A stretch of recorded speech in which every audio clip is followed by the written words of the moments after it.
All right, hi. Oh, thank you. I just want to say all I learned from fatherhood is raising one child in no way, shape, form, or fashion prepared me for raising any others. Yeah, yeah, let's be honest, as new parents, we have no idea what to do with babies. I have noticed that new parents in particular get excited about when their baby pulls up and starts crawling. It's sort of a sign of progress that we've kept them alive that long, at least. Yeah, but what new parents probably don't understand is that babies in motion will identify the most dangerous item in the room and head straight for it. So, for example, electrical sockets, check. Uh, yeah, a pet hair encrusted Cheeto that's been hiding in the corner for a decade that nobody's noticed, check. Goes straight in the mouth.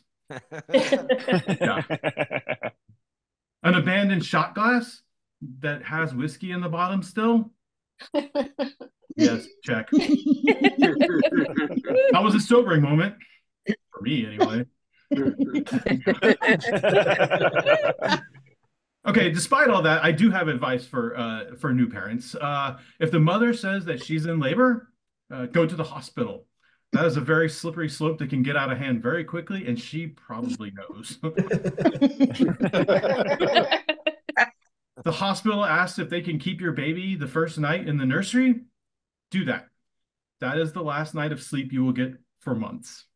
Amen. And when your baby does start crawling, I recommend a Velcro onesie so that you can stick them to the carpet and give yourself some more freedom. All right, I've kept three kids alive. My wife and I got married, and we told all of our family and friends that we were going to wait to have kids so that we could enjoy our marriage. But 9 months later, What? the first kid was born. Yeah. Yeah. We were young sailors stationed in Iceland and pretty ill prepared to raise a newborn. And this was kind of pre-internet Iceland.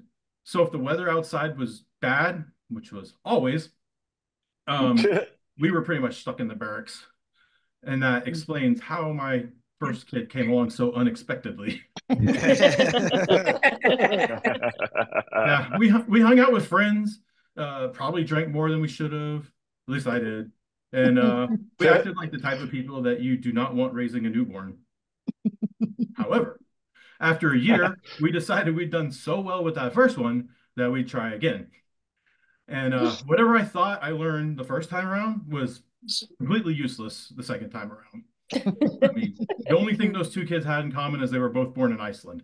That is it. My second kid was a strange experience. From a very young age, something just seemed a little off. And I couldn't quite put my finger on it. I didn't really know what was going on there. Doctors assured us that everything was physically fine, but there was just signs that something was not okay. And as they got a little bit older, I just assumed that they had some deep, dark secret from birth that they didn't want to talk to me about. Yeah. Yeah. This went on for 13 years, by the way. Yeah, for 13 years. And then my kid finally tells me that, Dad, I'm non-binary. And I didn't know what that meant. I thought people were gay or straight. I didn't know there were other options. Yeah, now I know because my non-binary kid told me that I'm a cisgendered old white man with a lot to learn, and there are a whole lot of other options. And I didn't even name that kid right. We ended up having to change their name to something more appropriate for a non-binary person.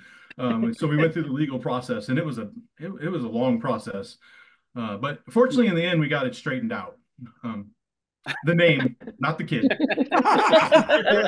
And we love him for it. Yes. Yeah. So, and then my third kid came along, and he was much later than the other ones. He's raised in a world that I don't even think I can fathom when I was that age. Like he's never known a world where an iPad didn't exist.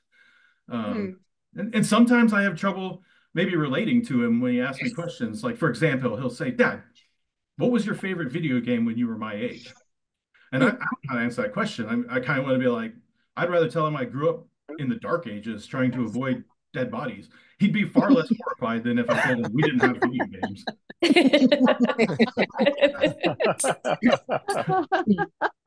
He spends his free time on the internet talking to his friends, and he like is either playing Dungeons and Dragons, talking about Dungeons and Dragons, or thinking about Dungeons and Dragons. All in all, though, he's very well adjusted. But I can't help but think if I had tried those same activities when I was his age, I would definitely have gotten stuffed in a locker. Anyway, he's had some advantages the other two didn't have. I retired from the Navy, and he's been able to stay in the same school and in the same home for most. He hasn't had to move around as much as the other ones. So, in order to yeah, he's learning. So yeah, he's in not order to on level yet. the playing field, my wife and I are getting a divorce. All right, thank you. That was my time. Back to you, Melissa.